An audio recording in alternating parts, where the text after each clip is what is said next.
प्रधानमंत्री नरेंद्र मोदी आज राजकोट को देंगे नई सौगात। डिफेंस सेक्टर में भारत को मिली एक और बड़ी कामयाबी। सीबीएसई की 10वीं और 12वीं की परीक्षा की तारीखों का आज हो जाएगा ऐलान। और इनकम टैक्स रिटर्न दाखिल करने वालों को कैसे मिली राहत, देश से जुड़ी बड़ी और अहम खबरें देख लेते हैं टॉप 9 राष्ट्र।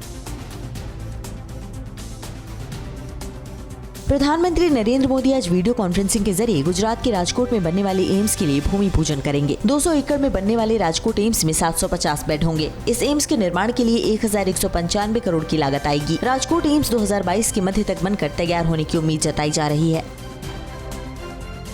मोदी सरकार ने भारत में बनने वाली आकाश मिसाइल सिस्टम के निर्यात को लेकर मंजूरी दे दी है। आत्मनिर्भर भारत मिशन के तहत आकाश मिसाइल डिफेंस सिस्टम को डीआरडीओ ने बनाया है। इसकी मारक क्षमता 25 किलोमीटर तक है। सूत्रों के मुताबिक 9 देशों ने इसको खरीदने में रुचि दिखाई है। निर्यात में तेजी लाने के लिए सरकार ने एक कमेटी भी बना दी है।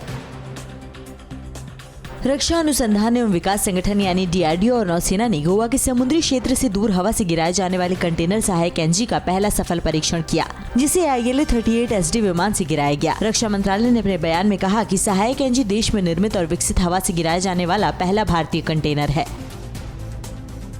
देश से बाहर छुट्टी मना रहे राहुल गांधी नए साल में पार्टी में बड़ी भूमिका के साथ लौट सकते हैं। हाल ही में हुई पार्टी कार्यकारिणी बैठक में राहुल को फिर से पार्टी की कमान सौंपने पर बड़े बड़े नेताओं के एक सुर थे। राहुल भी पार्टी में फिर से बड़ी जिम्मेदारी उठाने को लेकर तैयार हैं। फिलहाल पार्टी में संगठन की चुनाव की प्रक्रिया चल रही है। सीबीएसई बोर्ड की 10वीं और 12वीं की परीक्षा की तारीखों का ऐलान आज शाम 6 बजे किया जाएगा। केंद्रीय शिक्षा मंत्री रमेश पोखरियाल निशंक ने कहा कि परीक्षा ऑनलाइन नहीं सेंटर पर ही होगी। कोरोना की वजह से परीक्षा की तारीखों में बदलाव किया जा रहा है। इस बार 10वीं में 18 लाख और 12वीं में 12 लाख परीक्षार्थी शामिल होंगे। इनकम टैक्स रिटर्न दाखिल करने वालों को सरकार ने थोड़ी राहत दी है। ITR दाखिल करने की अंतिम तारीख 31 दिसंबर से बढ़ाकर 10 जनवरी तक कर दी गई है। GST सालाना रिटर्न भरने के लिए भी ज्यादा वक्त मिलेगा। इंटरनेशनल फाइनेंशियल ट्रांजैक्शन की रिपोर्ट देने के लिए ITR का समय 15 फरवरी तक बढ़ाया गया है। भारतीय अंतरिक्ष अनुसंधान संस्थान यानी इसरो के चेयरमैन के सिवन के कार्यकाल को केंद्र सरकार ने 1 साल के लिए बढ़ा दिया है। अब वो 14 फरवरी 2022 तक इस पद पर रहेंगे। के सिवन के कार्यकाल में इसरो ने सफलता के कई कीर्तिमान बनाए और कई महत्वाकांक्षी प्रोजेक्ट पर काम तेजी से चल रहे हैं। पहाड़ों पर हो रही जबरदस्त बर्फबारी से मैदानी इलाकों में गलन वाली कड़ाके की ठंड पड़ रही है। पूरे उत्तर भारत में शीतलहर का कहर है। मौसम विभाग के मुताबिक दिल्ली और उसके आसपास के इलाकों में अगले 3 दिनों तक कड़ाके की ठंड पड़ेगी। दिल्ली में आज का न्यूनतम तापमान 3 डिग्री तक गिर सकता है।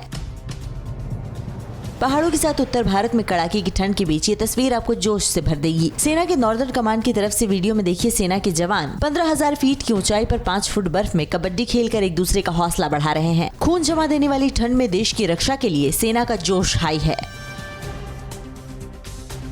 अड़ी सोमवार से शुक्रवार शाम 6 बजे सिर्फ TV9 भारतवर्ष पर।